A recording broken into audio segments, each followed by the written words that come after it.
Buongiorno! 皆さんこんにちは。アルテニア・クチーナです。さて、だんだんと肌寒くなってきました。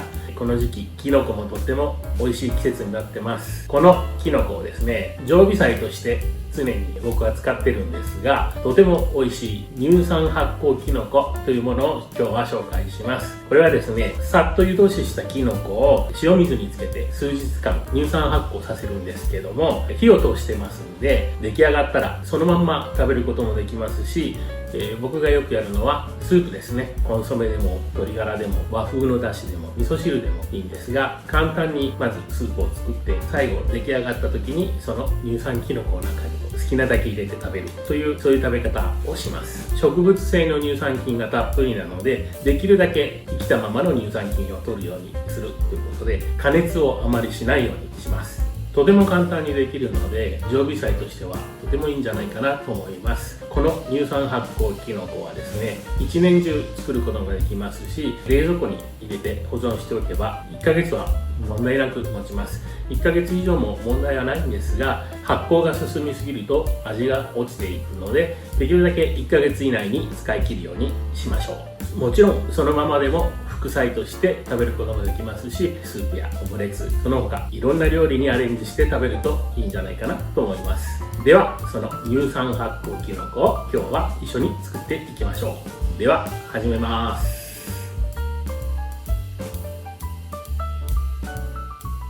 今日の材料はこちらです。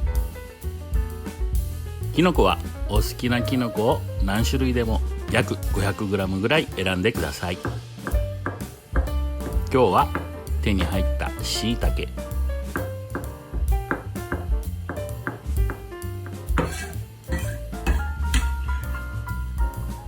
そしてひらたけ、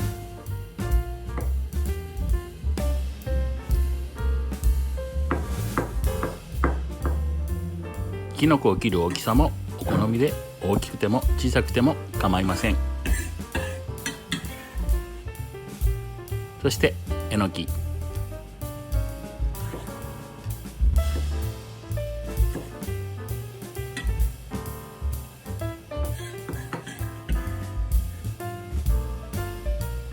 エリンギも入れます。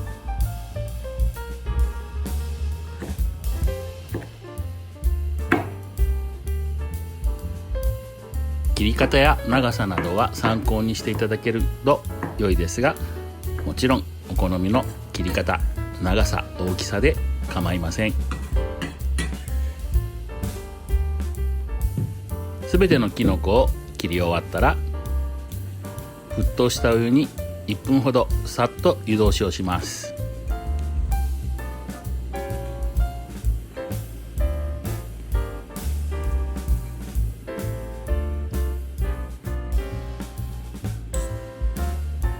1分ぐらいすると再沸騰を始めるので、これで OK です。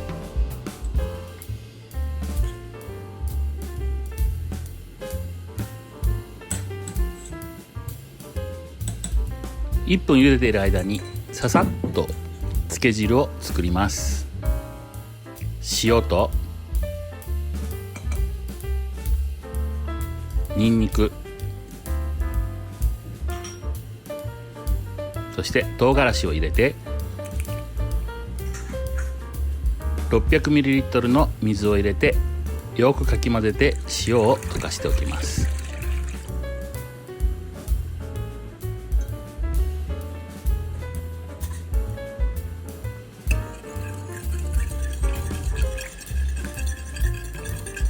溶かし終わった頃にちょうど1分くらいです。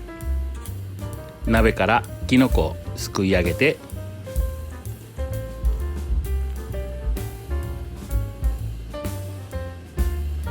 塩水の中にすべて入れていきます。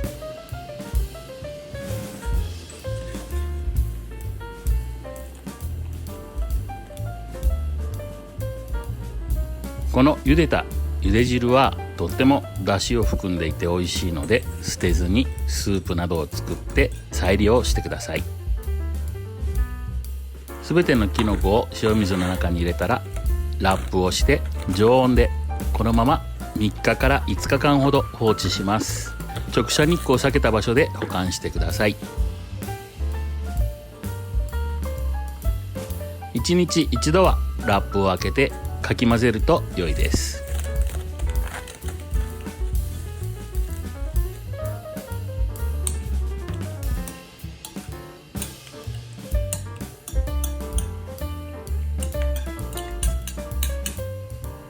かき混ぜ終わったらまたラップをして直射日光を避けた場所で保管します。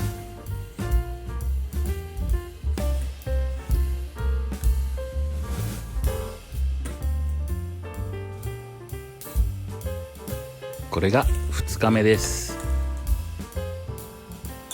だいぶ発酵が進んできています。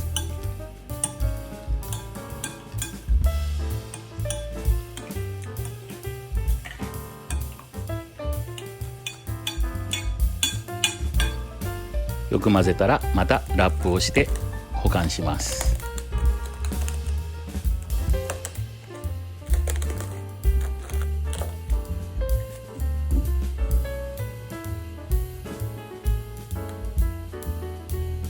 3日目です。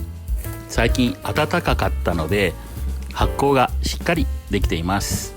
表面に見える白い膜は三膜酵母といって体に全く害はありませんが、ちょっと味が落ちるのでこれは取り除きます。カビではありません。上からキッチンペーパーなどを置いてキッチンペーパーに貼り付けるような感じで取ると三膜酵母はきれいに取ることができます。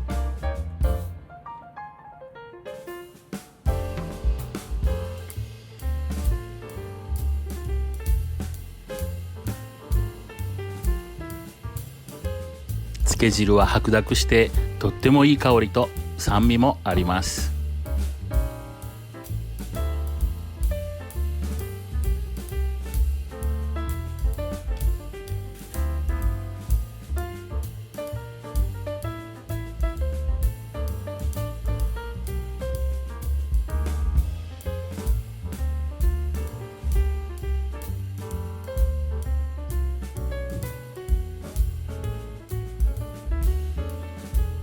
こんな感じで三膜酵母はきれいに取り除きます。